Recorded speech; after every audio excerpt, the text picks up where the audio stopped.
अधिक अच्छा लगेगा, कम से कम 2 से 3 पेन।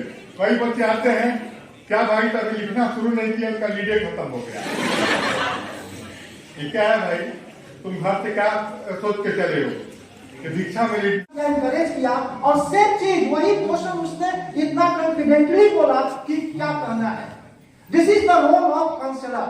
सो whoever director sir, principal ma'am और exam control vice principal sir, whoever कम होता है ना, तो सबसे बड़ी बात यह है कि संगत तुम अच्छी पकड़ो, और सबसे पहले शिक्षक को बाद में छोड़ो, अपने मदर फादर पर ध्यान दो कि मेरी माता पिता हमसे क्या अपेक्षा करके बैठे हुए हैं। झोंक देते हैं, झोंकते हैं कि नहीं झोंकते हैं?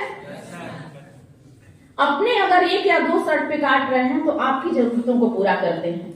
क्यों पूरा करते हैं? कि हमारे बच्चे के लाइफ में किसी चीज की कमी नहीं। अपने एडमिट कार्ड, पेन, पेंसिल और अन्य सामग्रियों की जांच कर लोगे।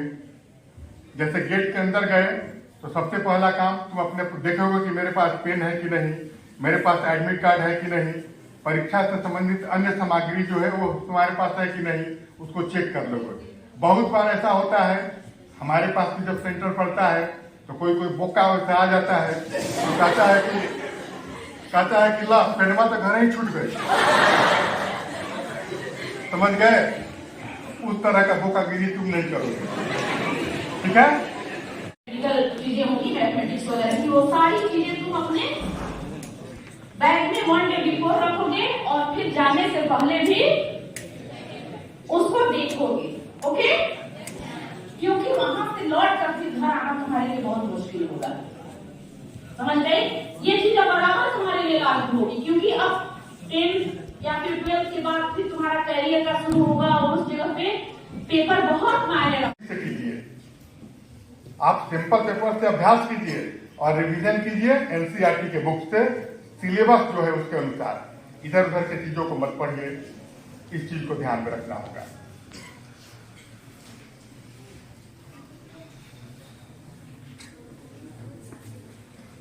ये तो हो गया तैयारी से संबंधित। अब सबसे महत्वपूर्ण चीज है अनुशासन से संबंधित चीजों को आपको मैं बता देता हूं। यहां मैं पॉइंट नोट कर लिया हूं ताकि मैं विश्रांतर नहीं हूं। जिस चीज के लिए आपको मैं बुलाया हूं वो आपको स्पष्ट कर सकूं। सबसे पहले क्या होता है अनुशासन में? अब परीक्षा आपके सर पर है ना? अब मान लीजिए आप मोटरसाइकिल से घूम रहे हैं रोड पर, कहीं कोई आके झटका दे दिया, आप गिर गए, आपका हाथ टूट गया। परीक्षा दे पाएंगे? नहीं दे पाएंगे ना? तो सबसे पहली बात है कि अब आपको चोट चपेट से दूर रहना होगा। हल्दी लग गई है, ठीक है ना? यहां से मैं बोलता हूं, आज जब यहां आए हैं तो आज यहां से हल्दी लगा के हम भेज रहे हैं। शादी और तिलक बाकी है, समझ गए ना?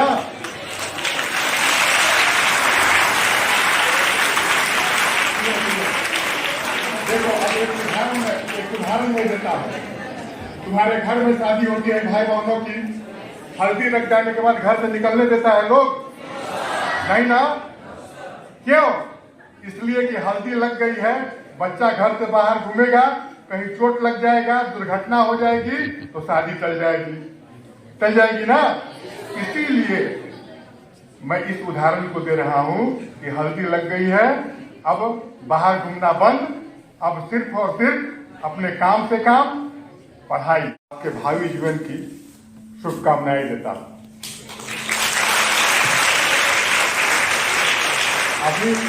अभी मैं जो बात बोलूंगा, जो चीजें आपको बताऊंगा, स्कूल यहाँ से उठने के बाद परीक्षा भवन में जाने तक और फिर परीक्षा भवन से निकलने तक जो सारी प्रक्रिया है उसको पॉइंट वाइज एक एक करके आपको मैं समझा दूंगा ताकि कहीं भी आपसे कोई गलती ना हो।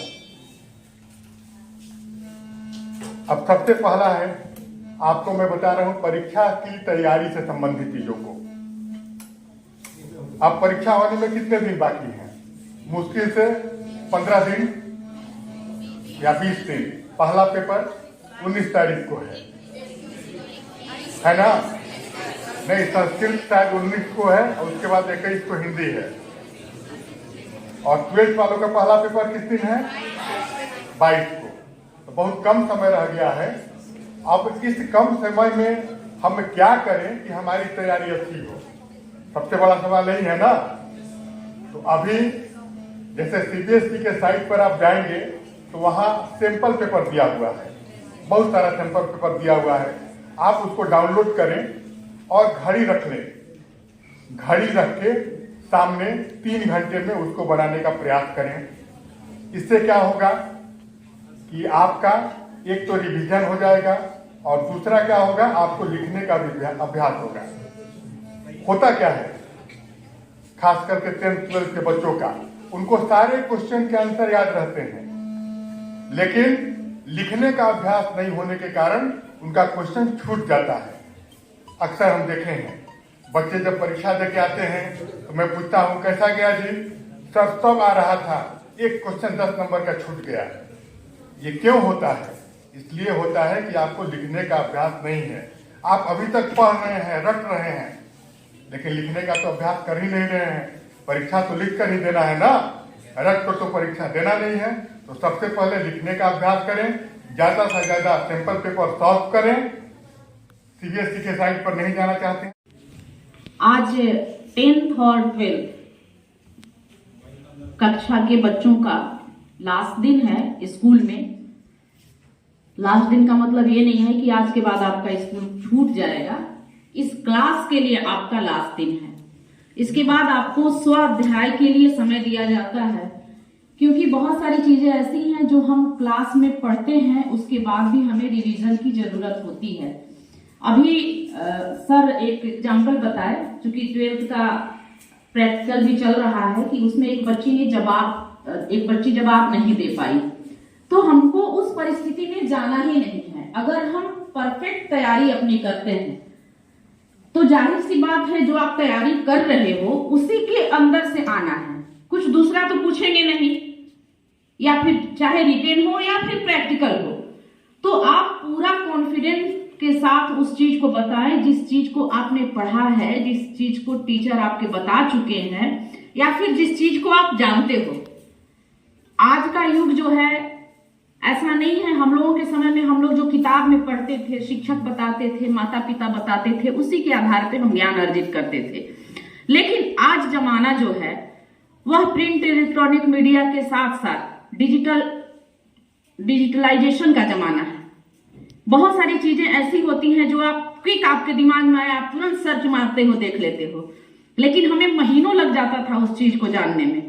जिस चीज को आप जैसे ही तुम्हारे दिमाग में क्लिक हुआ कि ये चीज कैसे होती है, क्या होती है, अगर हम जानना चाहें विश्व में कहाँ क्या होता है, आप मोबाइल लोगे, गूगल खोलोगे, सर्च करोगे, वो चीज तुम्हारे सामने आ जाएगी। कहते हैं कि आजकल बच्चों को मोबाइल बिगाड़ रहा है, लेकिन अगर हम चाहें तो उसके दोस्त भी बन सकते हैं। इस दुनिया में या फिर हमारे आसपास हर एक तरह की चीजें होती हैं। हमारे दोस्तों में भी कुछ अच्छे होते हैं, अच्छे इन सेंस कि अपने करियर को लेकर के काफी कॉन्शियस होते हैं। दूसरे ऐसे होते हैं जो लापरवाह होते हैं। लेकिन हम चुनते किसको हैं? दोस्त तो सभी के होते हैं। जो अच्छे हैं उनके भी दोस्त होते हैं, जो नहीं पढ़ने वाले हैं उनके भी दोस्त होते हैं। लेकिन हमें अच्छा लगता है वैसे लोगों की संगत जैसा हमारा अपना विचार होता है। अगर हम पढ़ाई पर ध्यान नहीं देंगे तो हमें वैसे दोस्त अच्छे लगेंगे जो पढ़ना नहीं चाहते हैं, इधर उधर की बातें करना चाहते हैं। और जो पढ़ने वाले बच्चे हैं वो सोचेंगे कि नहीं, अगर हम उससे दोस्ती करते हैं तो पढ़ाई हमारी और बेटर से बेटर होगी।